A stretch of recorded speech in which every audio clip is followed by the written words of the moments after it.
अस्सलाम वालेकुम दोस्तों, बिजनेस एजुकेशन में खुशामदीद। और आज की वीडियो में हम पढ़ेंगे अकाउंटिंग के मुतालिक कि अकाउंटिंग क्या है। आज से हम अकाउंटिंग की वीडियोस भी शुरू कर रहे हैं अपने चैनल के ऊपर, और ये हमारी अकाउंटिंग की पहली वीडियो है, पहला लेक्चर है हमारा अकाउंटिंग के ऊपर। आज की वीडियो में हम कोशिश करेंगे हम अंडरस्टैंड करें अकाउंटिंग होती क्या चीज़ है, अकाउंटिंग स्टार्ट कहाँ से होती है। तो ये वीडियो बहुत अहम है, स्पेशली उन स्टूडेंट्स के लिए जिन्होंने अभी फर्स्ट ईयर में एडमिशन लिया है या जिन्होंने इंटर साइंस से और आर्ट्स से करने के बाद बीकॉम में एडमिशन लिया है, क्योंकि हम बिल्कुल बेसिक से अकाउंटिंग स्टार्ट कर रहे हैं। तो चलें वीडियो में आगे बढ़ते हैं। What is accounting? अकाउंटिंग होती क्या है, अकाउंटिंग की डेफिनेशन क्या है? Accounting is the systematic process of recording, summarising, analysing and reporting financial transactions of a business और ऑर्गेनाइजेशन। तो सबसे पहले एक चीज़ क्लियर कर लें कि अकाउंटिंग होगी किसी बिजनेस की या ऑर्गेनाइजेशन की, और ये डेफिनेशन हमें बता रही है कि किसी भी बिजनेस या ऑर्गेनाइजेशन की फाइनेंशियल ट्रांजेक्शन्स को रिकॉर्ड करने का, उसको समराइज़ करने का, उसको एनालाइज करने का और उसको रिपोर्ट करने के तरीके को अकाउंटिंग कहा जाता है। अकाउंटिंग किसी भी बिजनेस की फाइनेंशियल ट्रांजेक्शन्स को रिकॉर्ड करके, उसकी समरी करके, तजज़िया करके और उसको रिपोर्ट बना के आगे मैनेजमेंट को पेश करने के तरीके को अकाउंटिंग का नाम दिया जाता है, अकाउंटिंग कहा जाता है। अब इस डेफिनेशन पर गौर करें तो नज़र आ रहा है हमें कि बिजनेस ऑर्गेनाइजेशन की फाइनेंशियल ट्रांजैक्शन को रिकॉर्ड करने का, समराइज करने का, एनालाइज करने का, रिपोर्ट करने का नाम अकाउंटिंग है। इसका मतलब है कि अकाउंटिंग स्टार्ट हो रही है फाइनेंशियल ट्रांजैक्शन से। सबसे पहले फाइनेंशियल ट्रांजैक्शन अकर होगी, तो उसके बाद हम उस फाइनेंशियल ट्रांजैक्शन को रिकॉर्ड करेंगे, फिर उस रिकॉर्डिंग की बेस पे आगे समरी बनेगी, फिर समरी से एनालाइज होगा और फिर रिपोर्ट्स बनेंगी। तो सबसे पहला जो काम होगा वो फाइनेंशियल ट्रांजैक्शंस का अकर होना है। फाइनेंशियल ट्रांजैक्शंस के अकर होने से अकाउंटिंग शुरू होगी। फाइनेंशियल ट्रांजैक्शन अकर होगी तो हमारा अकाउंटिंग का प्रोसेस शुरू हो जाएगा, फिर हम उसको रिकॉर्ड करेंगे। तो हमें सबसे पहले ये क्लियर करना है कि फाइनेंशियल ट्रांजैक्शंस होती क्या है, फाइनेंशियल ट्रांजैक्शंस है क्या चीज़, क्योंकि अकाउंटिंग स्टार्ट ही फाइनेंशियल ट्रांजैक्शन से हो रही है, इसलिए इसको अंडरस्टैंड करना बहुत ज़रूरी है। तो हम फाइनेंशियल ट्रांजैक्शन की डेफिनेशन देखते हैं।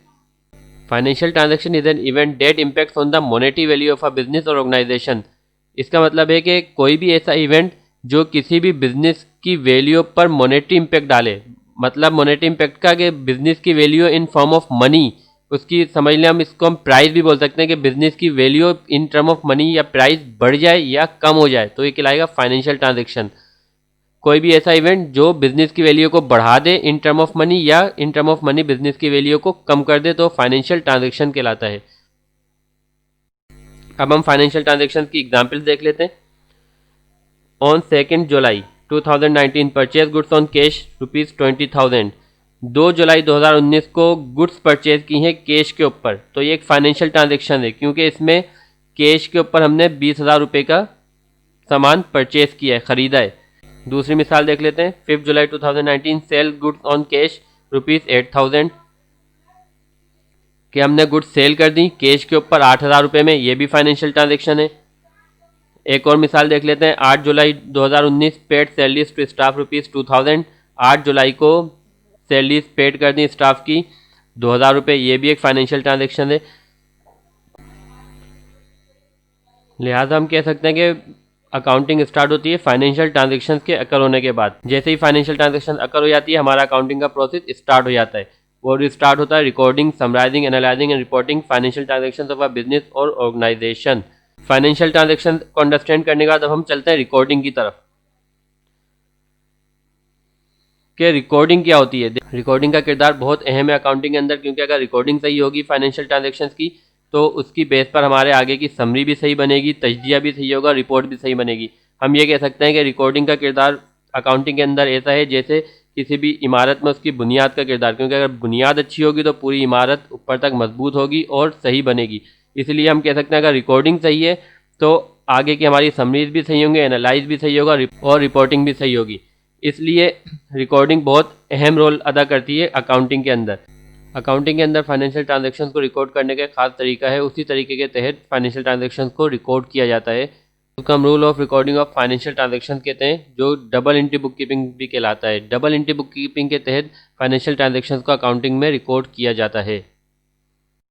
जैसा कि हमने अभी पढ़ा कि अकाउंटिंग के अंदर फाइनेंशियल ट्रांजैक्शन को रिकॉर्ड करने का एक खास तरीका है, खास हेड्स होते हैं जिनके अंदर फाइनेंशियल ट्रांजैक्शन रिकॉर्ड होती हैं, और हर ट्रांजैक्शन अपने अपने पर्टिकुलर हेड के अंदर ही रिकॉर्ड करनी होती है। तो उस हेड का हम जब भी चाहे समरी बनाकर देख सकते हैं कि किस हेड में कितनी अमाउंट आ रही है हमारे पास अभी। मिसाल के तौर पे ये 2 महीने का एक डेटा, एक डमी डेटा है अंडरस्टैंडिंग के लिए कि समराइजिंग होती क्या चीज़ है। अब इस डेटा में जैसे 2 महीने में 12 लाइन है, इस तरह जो बिजनेस का डेटा होता है वो बहुत बड़ा होता है, उसमें नंबर ऑफ रोज बहुत ज़्यादा होती है, डेटा की तादाद बहुत ज़्यादा होती है, तो उसको फिर समरी करके देखना पड़ता है। तो अब जैसे हम 11 लाइनों में से हमें सेल्स देखनी हो कि 2 महीने की सेल्स कैसी है, तो हम इसमें से इसकी समरी बना सकते हैं। ये हमारे पास समरी आ गई सेल्स की कि पहली सेल हुई 4 जुलाई को, फिर हुई 20 जुलाई को, फिर हुई 8 जुलाई को। इसी तरह में इनकी अमाउंट्स भी नज़र आ रही है, 8,000, 2,000, 10,000, और 2 महीने का हमारे पास सेल्स की समरी आ गई, 20,000 रुपये की सेल्स हुई है 2 महीने की। तो ये कहलाती है समराइजिंग, कि हम डेटा में से जब भी चाहें समराइज करके देख सकते हैं कि किस पर्टिकुलर हेड में क्या अमाउंट आ रही है। दूसरी मिसाल भी हम देख सकते हैं, सैलरीज एक्सपेंस, कि हमने 8 जुलाई को सैलरीज पे किए 4,000 रुपये, 6 अगस्त को पे किए 3,000 रुपये, तो हमारे पास 2 महीने की सैलरीज एक्सपेंस भी आ गए 7,000 रुपये। तो ये चीज़ कहलाती है समराइजिंग, कि हम डेटा को अपनी मर्जी के हिसाब से जिस हेड का चाहे देख सकते हैं, खुलासा बना के एक हेड का, एक से ज़्यादा हेड्स का हम फाइनेंशियल ट्रांजेक्शन को समरीज के फॉर्म में देख सकते हैं, ताकि हमें अमाउंट एग्जैक्ट पता चल जाए। समराइजिंग के बाद है एनालाइजिंग, तजजिया करना। तजजिया करना ज़रूरी होता है बहुत बिजनेस में, क्योंकि उससे हमें पता चलता है कि बिज़नेस का ट्रेंड क्या चल रहा है, किस चीज़ में इंक्रीज़ आ रहा है, किस चीज़ में डिक्रीज़ आ रहा है, हमारी सेल्स का ट्रेंड क्या चल रहा है। जैसे ये 2 महीने का डेटा, हम इस 2 महीने के डेटा में अगर एनालाइज करें तो हम देख सकते हैं कि सैलरीज एक्सपेंस जुलाई में 4,000 थे, अगस्त में 3,000 हो गए। तो सैलरीज एक्सपेंस हमारे अगस्त के महीने में कम हो गई, ये हमारे लिए एक पॉजिटिव साइन है। दूसरी मिसाल हम देख सकते हैं कि यूटिलिटीज़ एक्सपेंस जुलाई में 1,000 थे, अगस्त में 1,500 हो गए, यानी हमारे यूटिलिटीज़ एक्सपेंस जो है वो अगस्त के महीने में इंक्रीज़ कर गए, जो कि हमें बता रहा है ये हमारे लिए एक ख़तरनाक अलामत है, क्योंकि हमारे यूटिलिटीज़ एक्सपेंस बढ़ रहे हैं। क्योंकि एक्सपेंस का कम होना पॉजिटिव होता है बिजनेस के लिए, और एक्सपेंस का इंक्रीज़ करना वो डेंजर हो जाता है बिजनेस के लिए। तो इसको हम बोलते हैं एनालाइजिंग, तजजिया करना, कि हम अपने मुख्तलिफ हेड्स का आपस में तजजिया करके देख सकते हैं कि हमारा बिजनेस सही पोजीशन में जा रहा है या बिजनेस की पोजीशन ख़राब हो रही है।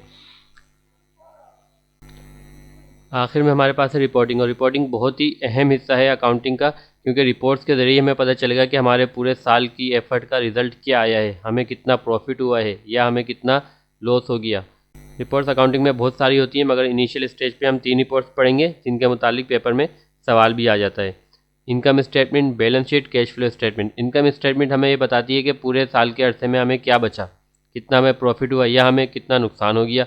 बैलेंस शीट हमें पोजीशन बताएगी कि हमारे एसेट्स कितने हैं, हमारी लायबिलिटीज़ कितनी हैं, हमारी इक्विटीज़ कितनी है। कैश फ्लो स्टेटमेंट से हमें कैश फ्लो पता चलेगा कि कितना कैश हमारे बिज़नेस में इन हुआ है और कितना कैश हमारे बिज़नेस से आउट हुआ है। तो उम्मीद है आज की वीडियो आपको पसंद आई होगी।